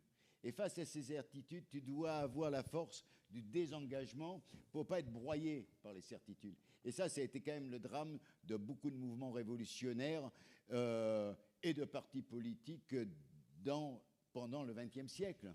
Et c'est pour ça que certains, alors ça c'est, je termine juste par cette petite boutade, parce que je l'ai toujours aimé, c'était d'un journaliste, écrivain, anarchiste au début du siècle, qui disait quelque chose de rigolo que j'aime bien. Vous n'allez peut-être pas apprécier, mais un homme de parti n'est qu'une partie d'hommes. Et ça me paraît très important. Parce qu'on ne peut pas résumer la personne uniquement à son engagement. Et ça vaut pour plein de gens en politique, mais ça vaut pour moi aussi. Merci. Françoise? Oui, alors j'aime beaucoup ça.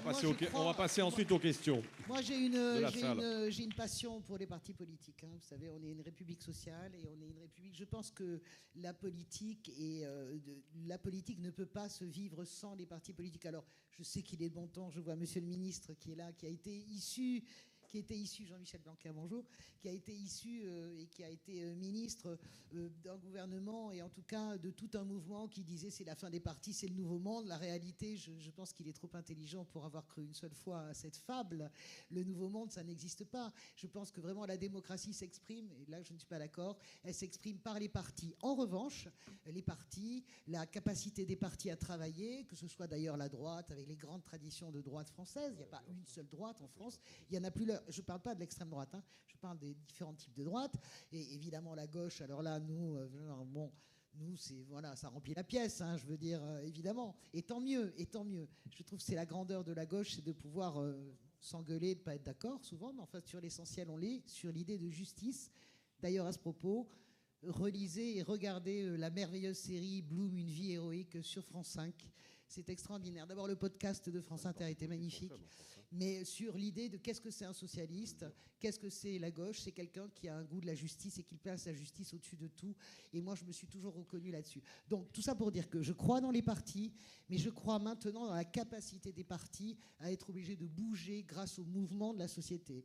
Hein, ce qu'on appelle, et là, José a absolument raison, je n'ai jamais fait de différence. Je lis aussi Hannah Arendt, que j'admire infiniment. Je crois, moi, simplement que tous les êtres humains ont les mêmes aspirations. Hein, nous avons quand même très naturellement une aspiration à la paix, au bonheur, à la capacité à vivre ensemble, à vouloir absolument être ensemble. Alors après, il y a beaucoup de choses qui nous divisent, mais la réalité, c'est que tout combat, à un moment donné, devient universel, si tu veux. C'est le Larzac, c'est pas le Larzac, c'est le combat justement pour une vision de la société. Donc, je ne crois pas du tout à l'idée d'une... Je crois qu'à un moment donné, les cœurs humains se rejoignent, et moi, j'ai une passion pour Gandhi. Alors, j'ai une passion pour Gramsci, bien sûr, mais j'ai aussi une passion pour Gandhi. Et voilà, Gandhi, si vous voulez, ce qu'il arrive à générer, commence tout seul la marche du sel avec 3 personnes, et il finit, ils sont des millions avec la non-violence. Voilà, pour moi, c'est le modèle. On peut parler de Martin Luther King et de Rosa Parks, bien sûr, mais je veux dire par là que c'est pas parce que c'est une minorité, c'est simplement qu'à un moment donné, il y a quelqu'un, un peu seul, qui chante une chanson qui résonne dans tous les cœurs humains, parce que les humains aspirent absolument, profondément à la même chose. Donc voilà, pour moi, et il ne faut pas écraser non plus les gens. L'engagement, ce n'est pas simplement être capable de faire le Larzac ou faire les soulèvements de la terre ou être à la barricade, je suis tombé par terre, c'est la faute à Voltaire. Vous pouvez avoir un engagement passionné dans votre quartier, dans votre association. Moi, je suis fascinée par les gens qui font l'école des parents, par exemple. Moi, j'ai un copain, il est prof d'université, et le week-end, il va apprendre à écrire et à lire dans les quartiers. Je trouve ça absolument génial. Et pour moi, ce type, c'est un héros, en fait. Vous voyez, il est aussi héroïque que François Hollande ou, comment dirais-je, je ne sais quelle personnalité politique déclamant un discours. Il est héroïque aussi avec des lignes politiques et des, comment dirais-je, et des aspirations que l'on porte et pour lesquelles les gens votent ou pas. Moi, je ne suis pas ici, je refuse d'entendre ce discours absolument poisseux et comment dirais-je, catastrophiste sur la politique. Moi, je crois dans la politique. Là, il n'y a pas de dégénérescence de la politique. J'en ai marre d'entendre, et de la droite comme de la gauche, non. Oui, ce personnel politique dégénéré, dégradé. Non, non, voilà. La politique, elle est essentielle à la démocratie. Les partis sont essentiels à la démocratie. Les syndicats sont essentiels à la démocratie. Tout le discours sur la justice, cette justice qui marche mal, etc. Je ne peux plus entendre ça. Oui, bien sûr, il y a des dysfonctionnements. Mais quand on commence à cogner à bras raccourcis sur la justice, on cogne absolument sur la démocratie, parce qu'on cogne sur ce qui fait que nous sommes des êtres civilisés. Ce qui fait que nous sommes civilisés, c'est parce qu'il y a une justice et que le droit a évolué et que les êtres humains ont réussi. Voilà. Donc, je ne suis pas tout à fait d'accord avec José sur les partis. Je ne suis pas tout à fait d'accord avec l'idée des principes des minorités agissantes. Je pense qu'à un moment donné, si on parle fort et juste, eh ben, notre cœur rejoint le cœur battant de l'Assemblée. Et c'est la grandeur des êtres humains. Voilà. Alors, juste, on va...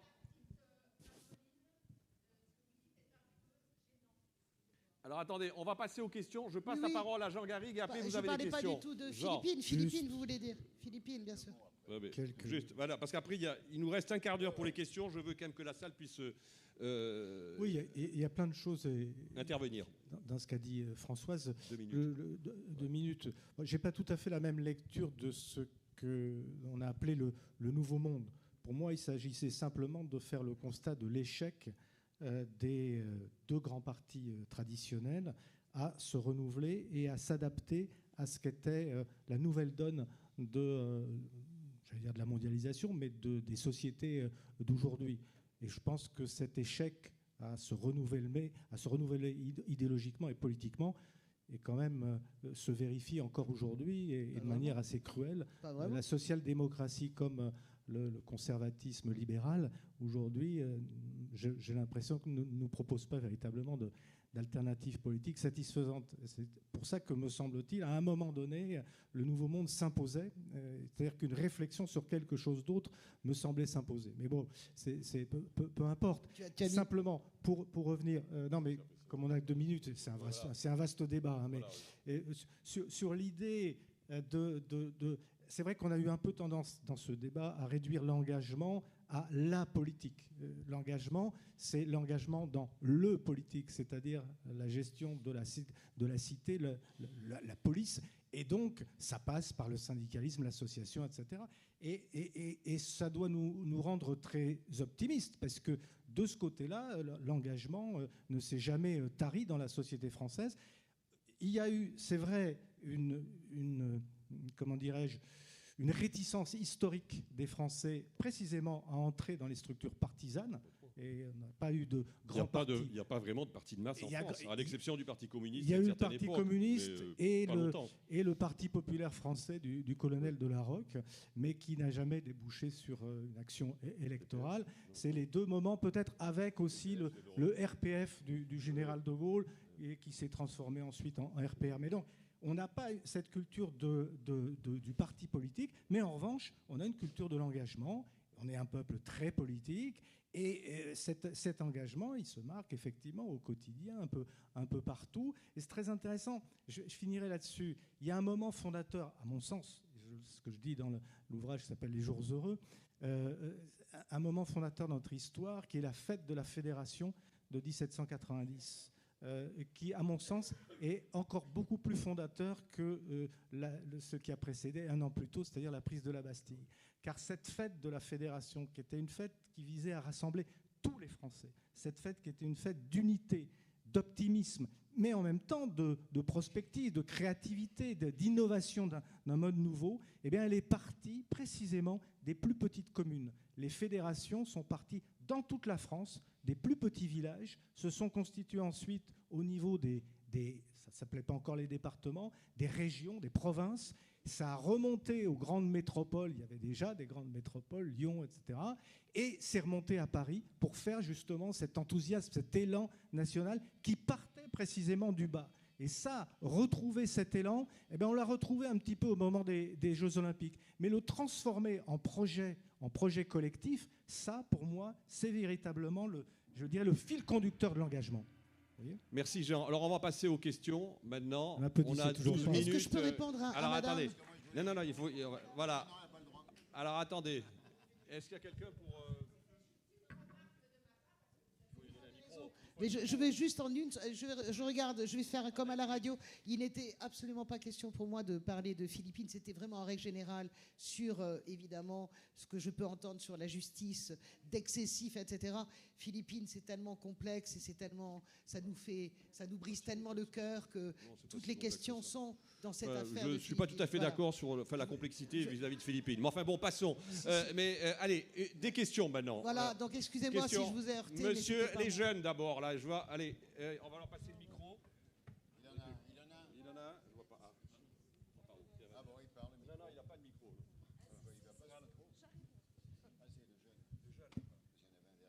Bonjour, bonsoir pour ceux qui veulent. Je suis Flavien Ourcel, je suis élève à HEIP Bordeaux. Donc j'aimerais quand même se recentrer un peu sur l'engagement, parce que c'était quand même le thème du débat, et principalement avec vous, Madame Françoise Degois, c'est bien ça.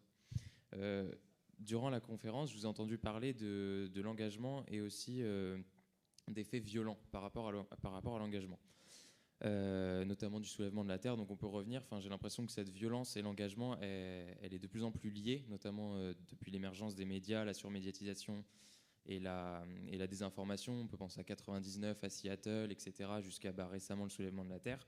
Alors ce soulèvement de la terre, j'en ai été témoin parce que je suis rochelais, donc j'ai vu justement cette population venir déambuler dans la ville et se mettre à tout casser, potentiellement pour une bonne cause. Ça, c'est à chacun, à vous d'en décider.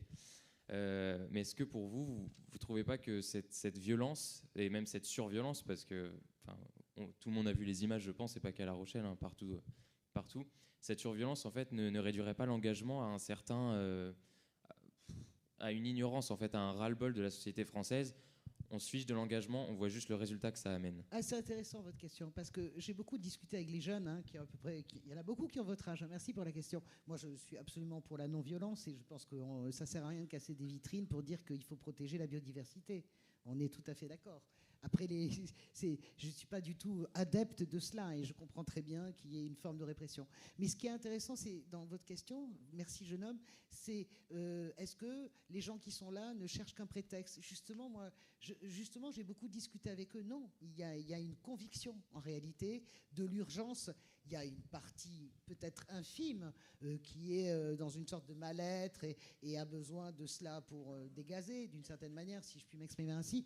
Mais la réalité de ce que j'ai entendu et ce que j'ai vu en discutant avec ces jeunes, et c'est moins jeunes d'ailleurs, c'est qu'il y a pas que des jeunes, hein, il y a vraiment une urgence et donc une colère devant la forme d'inertie et une urgence. Il y a une vraie conviction écologiste. C'est ça, parce que c'est ça votre question.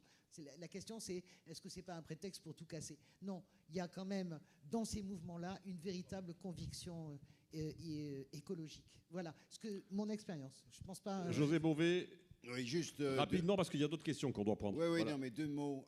Juste un mot. Pour moi, on est parfaitement dans la situation, je pense notamment aux manifs contre les bassines, ou à la fin de la lutte de Notre-Dame-de-Lande, une fois que c'était gagné et que ça a continué et c'est reparti à la baston. On est typiquement là dans un mouvement de type bolchevique d'avant-garde. C'est-à-dire qu'on parle à la place des gens et qu'en fait, on empêche la lutte de se mener véritablement jusqu'au bout, parce qu'en menant ce type d'action, que ce soit avec les cocktails, les cailloux, peu importe, on ferme la lutte et on empêche les gens de se rassembler de manière encore plus large. Donc, je dirais que c'est une erreur d'analyse, c'est une erreur stratégique et c'est une erreur tactique. Et donc, moi, je n'ai aucune complaisance pour ça parce que je ne me reconnais pas. Et d'ailleurs, j'ai refusé d'aller à ces derniers rassemblements parce que je savais exactement comment ça allait se passer. Donc, où on détermine la façon dont on agit, mais on ne peut pas rentrer dans cette pratique-là.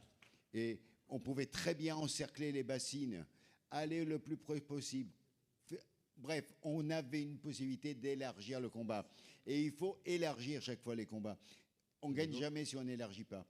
On gagne les batailles quand on a gagné la bataille de l'opinion.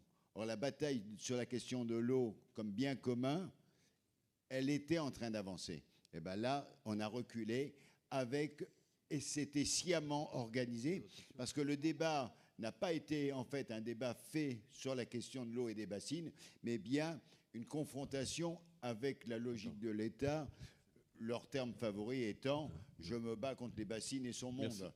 Et ça, c'est typiquement ça, parce qu'effectivement, et c'est pour ça que je me suis désolidarisé sur le mode d'action, parce que c'était un piège absolu qui ne pouvait faire plaisir qu'au ministère de l'Intérieur de l'époque, mais quel qu'il soit et de quel parti politique qu'il soit, on est dedans. Juste pour finir sur la politique, j'ai dit ce que j'en pensais, et j'ai été donc 10 ans élu au Parlement européen en même temps. Hein, non, c'est pour dire quand même. Ouais. Voilà. Merci José. Bové.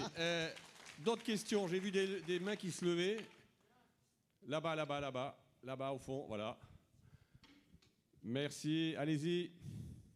Oui, bonsoir tout d'abord. Vous avez parlé, Monsieur Garrigue, d'engagement, et c'est vrai que je pense que c'est l'avenir. Mais est-ce que vous croyez que des jeunes peuvent être motivés pour s'engager? Et vous avez dit qu'il fallait un déclic. Quand on voit le spectacle un peu lamentable qui vient de se dérouler sous nos yeux pendant 3 mois, après la dissolution voulue par le président de la République, où on est passé partout, d'abord par la victoire du Rassemblement national, ensuite par le Front républicain, et pour finir maintenant à un gouvernement où il y a beaucoup de sortants, et où finalement on s'aperçoit que les grands vainqueurs sont les extrémistes, que sont la France insoumise ou le Rassemblement national. On voit un personnel politique qui a rajeuni, mais je me demande si finalement ils sont vraiment brillants. Les débats sont quand même assez navrants quand on regarde les chaînes info, que ce soit BFM TV, CNews ou LCI. Je me demande comment s'engager, notamment en politique, quand on voit le spectacle qui nous a été donné ces 3 derniers mois. Merci. Qu'en pensez-vous? Alors, Jean, vaste sujet. Je serais tenté de vous répondre qu'on a les politiques qu'on mérite et que c'est un peu facile de faire retomber l'entière responsabilité des dysfonctionnements de notre démocratie sur ceux qui prennent les responsabilités du pouvoir, des pouvoirs. Et je veux dire qu'il y a, à mon sens, un problème d'engagement citoyen, un problème de réflexion sur ce que doit être la citoyenneté. Mais laissons ça de côté, c'est une des réponses, me semble-t-il. Ce qui se passe aujourd'hui n'est que le fruit d'un processus démocratique inscrit dans nos institutions.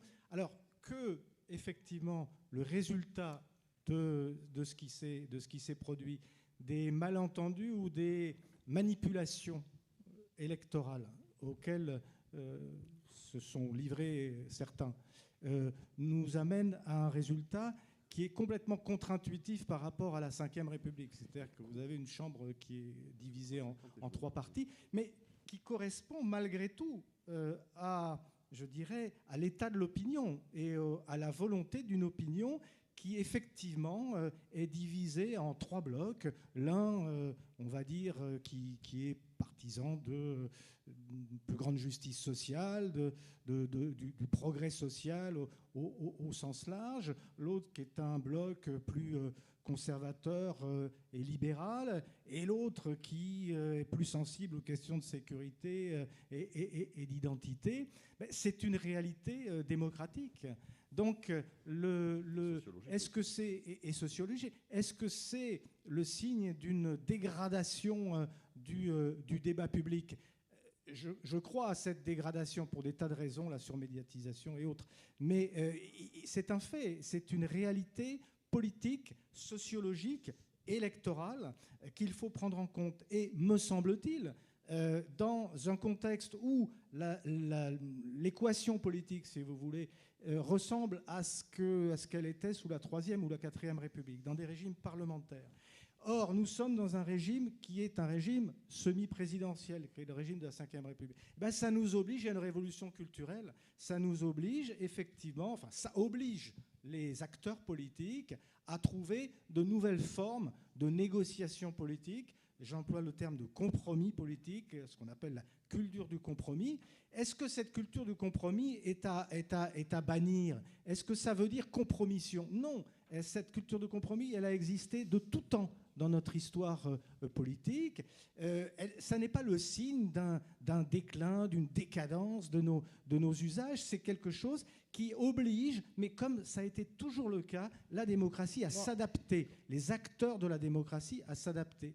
Donc moi, si vous voulez, je suis toujours un peu, comment dirais-je, je refuse d'être dans la condamnation comme ça, a priori, de ceux qui nous gouvernent, de ceux qui pratiquent la politique. Ils sont confrontés à une société qui est de plus en plus fragmentée, divisée, parcellisée, tout ce que vous voudrez, et avec des orientations qui sont très différentes les unes des autres. Donc il faut essayer, me semble-t-il, de trouver des solutions qui rassemblent le plus de monde possible, le plus de citoyens possible. Merci, je pense qu'effectivement, il y a une voie, mais ça s'appelle l'intérêt national.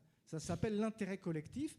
Et ce qu'on peut reprocher effectivement à nos acteurs politiques, c'est de faire passer des préoccupations électorales de toutes sortes pour les futures élections législatives, pour certains, pour l'élection présidentielle, pour d'autres, devant cet intérêt collectif. Oui, ça c'est... Mais c'est aux citoyens aussi de faire pression sur leurs élus, de faire comprendre aux acteurs politiques qu'au-dessus de l'intérêt à court terme, de l'intérêt politicien à court terme, il y a un intérêt national. Alors, juste, je voudrais prendre peut-être une dernière question. Est-ce qu'il y a une dernière question? Allez, il y en a deux. On sera obligé d'en prendre qu'une, je suis désolé. On ne peut pas répondre à... Allez, dame, allez-y. Allez-y, madame. Allez-y. Bonsoir. Je vais un peu apaiser le débat. Je ne vais pas rentrer dans des discussions politiques. Je voulais d'abord remercier la qualité de l'exposé ce soir. J'avais juste une remarque, Monsieur Garrigue. Il a fait un très bel exposé historique, mais je n'ai jamais entendu un seul nom féminin. Et j'ai l'impression que 50% des Français n'étaient pas présents ce soir. Voilà, c'est tout. C'est vraiment... Louise Michel. Hein, c'est vraiment un très mauvais procès, puisque pour rien vous cacher, j'avais pris quelques notes et j'étais prêt évidemment à souligner l'éviction justement de toutes ces femmes qui se sont engagées depuis la Révolution française, à commencer par Olympe de Gouges, Théroigne de Méricourt, mais aussi celle de 1848, Pauline Léon et les autres, le club des lingères, des femmes qui se sont engagées de manière extrêmement forte dans le débat public et qui ont été en général reléguées au second plan quand elles n'étaient pas tout simplement exterminées, comme ça a été le cas sous la Révolution française. Vous savez que Olympe de Gouges, elle a fini sur l'échafaud, mais aussi que les clubs de femmes ont été détruits par les sans-culottes eux-mêmes qui sont venus avec c'était pas des battes de baseball à l'époque, des gourdins et autres, pour casser ces... Alors évidemment, notre histoire politique, c'est l'histoire de l'éviction des femmes engagées et de leur mise à l'écart, au moins jusque peut-être au moment de la loi sur la parité d'Élisabeth Guigou. Donc évidemment, vous avez raison, il aurait fallu citer beaucoup de noms de femmes, puisqu'elles ont été de tout temps engagées. Françoise parlait de Louise Michel, mais il y en a tellement d'autres. C'est une figure de proue. Bon, Françoise veut dire un mot. En une seconde, je veux répondre au monsieur, parce que je ne suis pas du tout d'accord avec ce qu'a dit Jean Garrigue, et on va se quitter là-dessus. Moi, j'entends ce que vous dites. J'entends ce que vous dites. Je vous rappelle quand même que c'est législatif. C'est la première fois qu'il y a toute une génération qui est allée voter, les 18, 19, 20 ans, qui est allée voter avec un élan incroyable. Et j'adore l'art de l'euphémisme de Jean. J'aimerais bien savoir si Jean-Luc Mélenchon, et je provoque une défi volontairement, où Marine Le Pen, président de la République, avait procédé de la manière dont a procédé Emmanuel Macron sur le plan institutionnel, toutes les chaînes de télévision seraient en édition spéciale en H24 à crier à la dictature et au vol démocratique, et elles auraient bien raison. La réalité, c'est que ce qui s'est passé... C'est un autre sujet. Non, c'est pas hors sujet. Je termine. J'ai pas dit que c'était un autre sujet, j'ai dit que c'était un autre sujet. Non, je vous explique juste que quand même, vous posez la vraie question sur qu'est-ce qui s'est passé institutionnellement. C'est la première fois. Je conteste la dissolution, mais... Je suis d'accord. Mais moi, je le dis, j'ai le droit de dire que ce qui s'est passé institutionnellement est tout à fait délirant dans l'histoire de la 5e. Je veux bien que qu'on y mette la pommade, etc. Mais c'est délirant. Pommade. Bon, on va s'arrêter. Stop, on va s'arrêter là. Vous voyez que le débat était animé, ce qui montre que la revue politique et parlementaire est une revue de débat. On peut préférer ne pas faire de démagogie aussi. Genre, la démagogie, c'est la réalité des faits. Qu'est-ce que tu veux que je te dise? Stop, l'arbitre de la revue politique et parlementaire interrompt le débat. Non, il le clôt, il ne l'interrompt pas, il le clôt. On aura l'occasion de débattre encore durant ces 2 journées. Merci en tout cas à tous les 3. Merci pour votre franchise, pour votre spontanéité. Et merci également au public pour ces questions. Merci à